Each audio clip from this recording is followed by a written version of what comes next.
What is going on, everyone? So in this week's video, we're gonna talk a little bit about computer stuff. So I'm gonna show you my computer setup and what I use for doing the 4K video, as well as editing some of these monster scans of some of these, 300 megapixel plus scans from some of the film. And so this is the computer I have now. This is a iMac that my wife got me as a surprise birthday gift last year, which is pretty awesome. Before this, I was using a Mac Pro desktop, the cheese grater one, and that was from 2010. And it had 4 internal hard drives. I was using a monitor from 2005, one of the Apple Cinema displays. And it worked well, it was accurate, but also I saw that there was sort of the writing on the wall when it comes to future compatibility with software and other things kind of along those lines. And my wife got me a pretty awesome computer here. I'm really loving the 5K display here. And it's a pretty fast computer, so I've been very happy with that. But since my old computer had 4 internal hard drives and I was able to store all the data on those drives, the iMacs, they'll have an internal hard drive, but if you're going to be storing lots of data, you really need to work off an external drive. And one of my concerns was if I would be able to do all my video editing and edit all the photos off external hard drives and still be really, really fast. And thankfully, it works really well. You just have to have a drive with a really fast connection on it. And so I invested in some of these G drives here.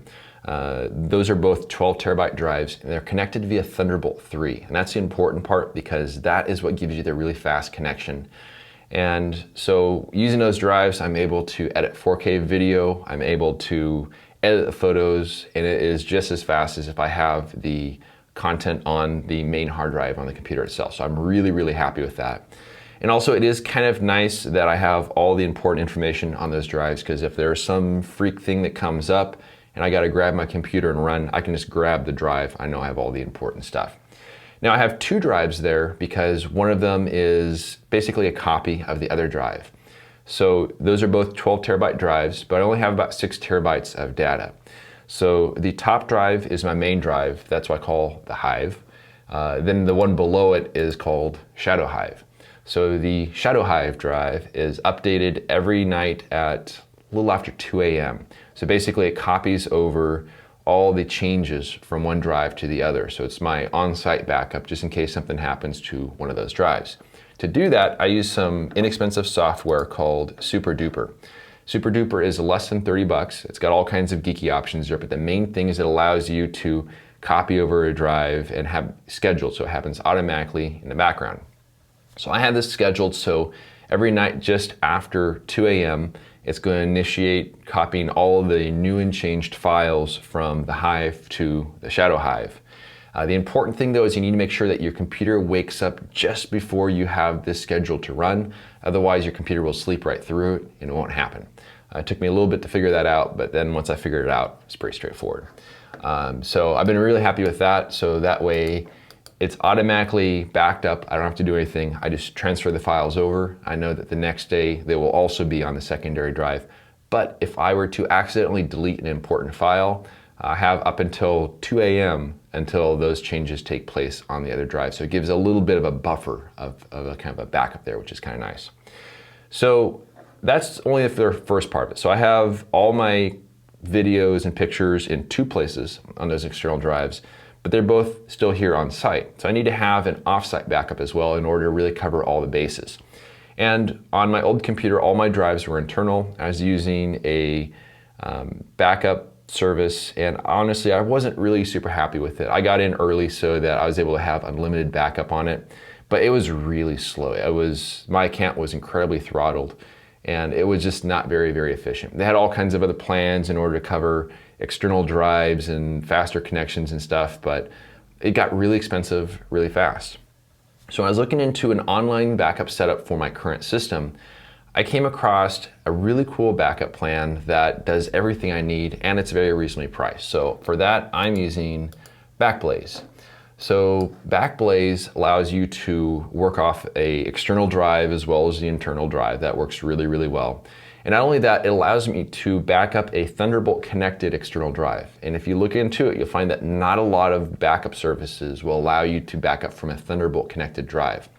So between the fact that it is unlimited storage, it is $6 a month, and it allows me to work off a Thunderbolt connected drive, It's basically the perfect solution for what I'm doing. And there's also an app on your phone where you can log into it, you can look at all your files, and if there's a file you need to grab, you can grab it and download it to your phone, which is kind of cool. I didn't have that with my other backup as well.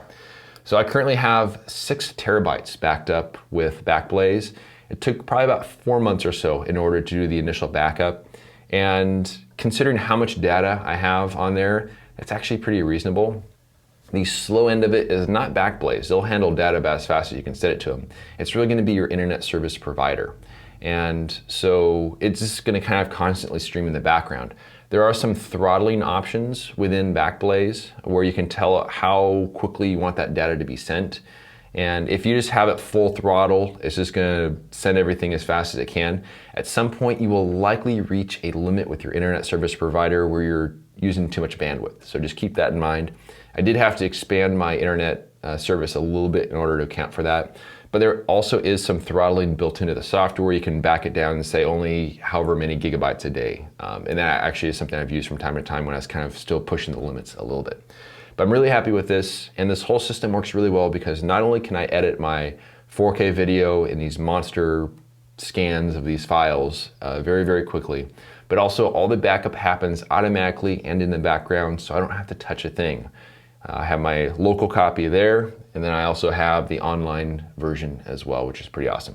Now, I've heard that if you do have an issue and you need to recover a large amount of data, Backblaze can actually send you a drive as opposed to having to stream all that information back over the course of like 4 months or whatever. So I've been really happy with them, super clean, good setup, and I definitely recommend a setup like this if you guys are looking to do something similar. But I want to thank everyone for watching, and we'll see you around next week.